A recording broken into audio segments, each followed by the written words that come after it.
A Prickly Tail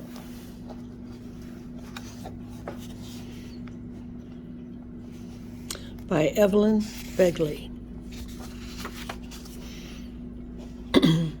Spring came to the wood in a rush, and all of a sudden the hush of winter was broken. Like that.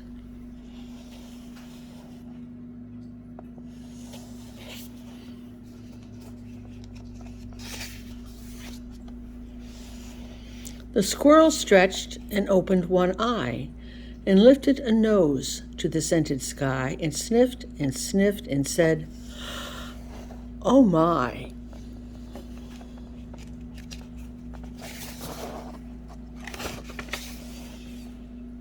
Two little mice whisked out of a hole and their squeaking awoke the Blinkety Mole. He's just waking up.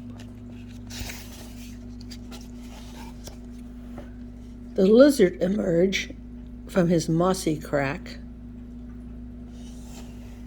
and the coon rolled over to scratch his back. I saw a squirrel doing that yesterday.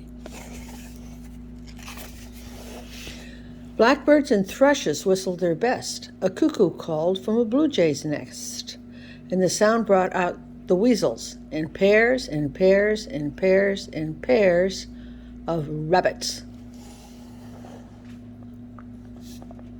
That's a lot of rabbits.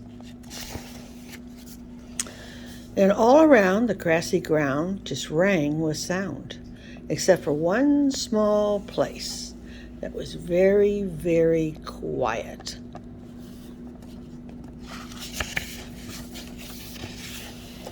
The porcupine slept in a ball of prickle until the breeze began to tickle him gently, so gently.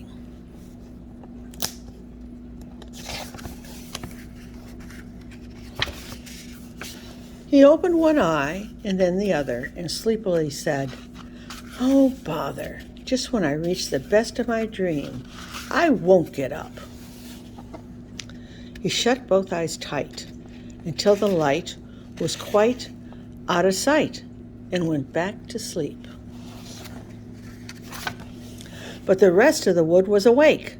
There was hustle and bustle and rubbing and rustle and banging and clanging and janging and wanging everywhere. It's pretty busy.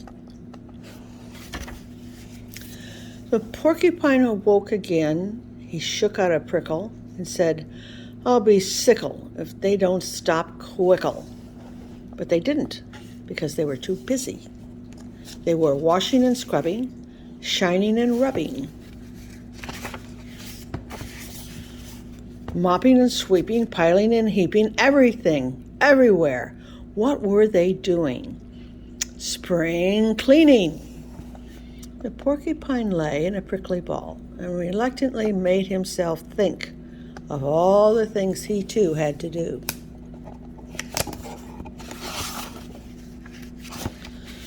Then he stretched out a prickle and uncurled quickle. And he said, "If I simply must get rid of the dust and the elderly rust that I left last year, now spring is here, then I will." And so he did. Look at him. He's got a broom. The end.